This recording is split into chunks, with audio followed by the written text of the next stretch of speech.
का नाम तो काकी से हम पूछ लिया नाम जे काका के नाम कहू तो हिनका तो दिक्कत नहीं। आ अहाँ के की नाम भेले? देवकला देवी। हैं? देवकला देवी। देवकला देवी। कौन गांव घर भेल? जगदर। जगदर। नैहर? नैहर रैयाम। रैयाम। रैयाम रैमा कोठिया। रैमा कोठिया रैयाम ई सब एक ठाम छै ना? अच्छा अच्छा। कोन जाति छियै? सोनार। सोनार। ओइठाम कते घर करीब अछि अहाँ के नैहर में? ओतऽ तऽ बहुत घर छै। ओतऽ बुझियो जे 100-150 घर हेतै। आ एठाम जगदर में? एठाम हेतै 7 घर करीब। 7-8 घर। ठीक। तो अहाँ सबके कोन कोन देवी देवता घर में अछि? हमरा से काली विषहारा ब्रह्म। 5टा है? काली विषहारा ब्रह्म और वहाँ भेलखिन भैरव। आ एकटा भैरव। अच्छा अच्छा। तो भैरव स्थान जे छै कोठिया लग ओहो में वह भैरव ना? हाँ वह भैरव भेलखिन। अच्छा अच्छा। भैरव कोन देवता भेलखिन? भैरव कोन देवता भेल? भैरव तो भेलखिन महादेव के छोट भाई भेलखिन। अच्छा। तो ई तीन देवता के जे नाम बतेलौं ई तीनों के अलग अलग गीत छै? हाँ तीनों का अलग अलग गीत छै। हाँ तो उ तीनों गीत अहाँ सुनो। तीनों? हाँ एकटा पहले सुनो दोसर तब सुनो।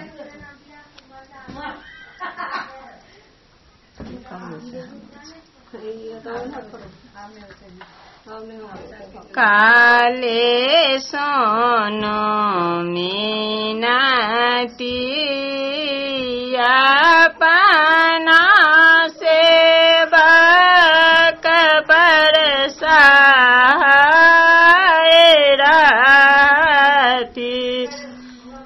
काले सोनो मीनाती कहाँ सोबे बाजुबा धन कहाँ टेकोले कहाँ शोभने माँ के सोने के झोना के काले सोनो मीनाती डार बाई सोबे बाज बांधन से रटे कोले आचर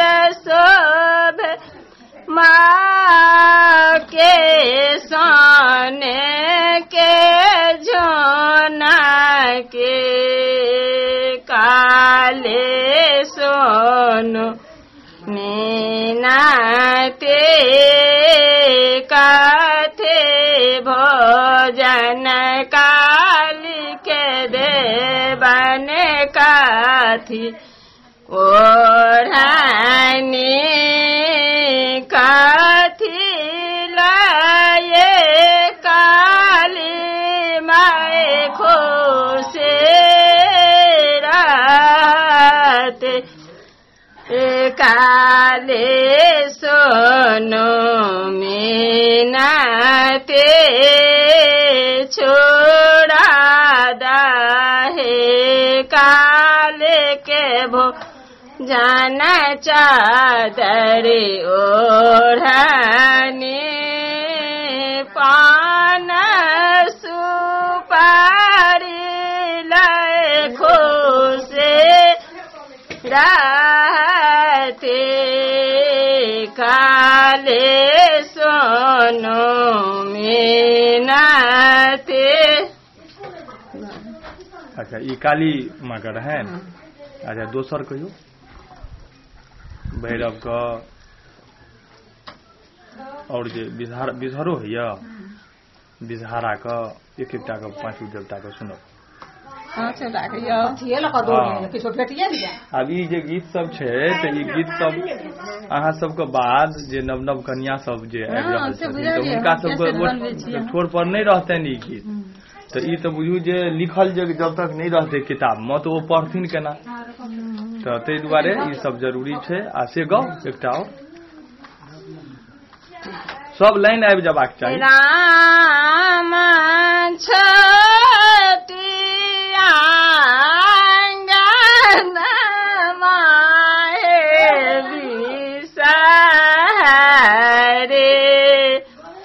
बहुते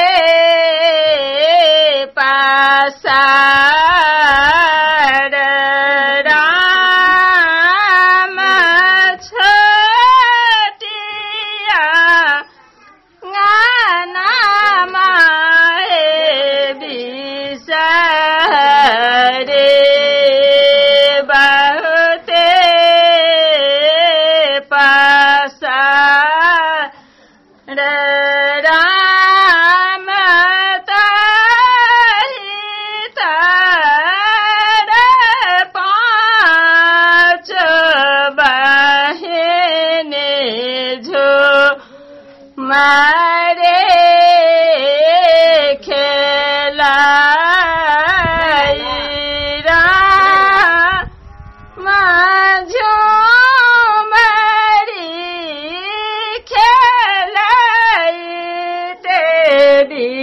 सारे टोटल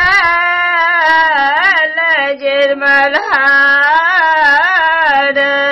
राम ताहिला ये पाँच बहिनी जे रोदा न पासार राम ताहिला ये पाँच बहिनी रोदा न पासार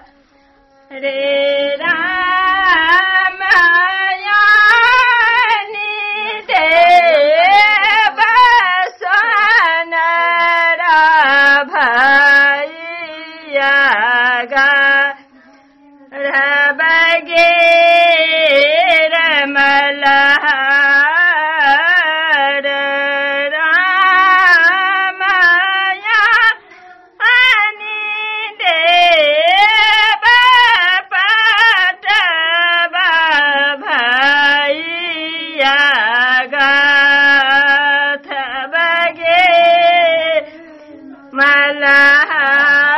मलहार राम पाहिरी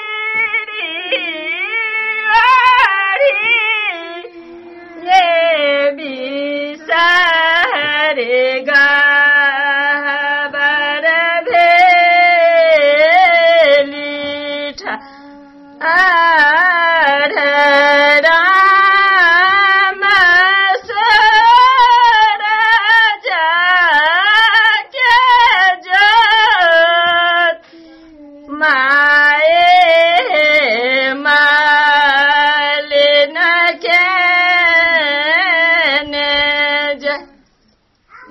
बिसहारा के रहे बिसहारा में लेकिन कान बड होइ छै ने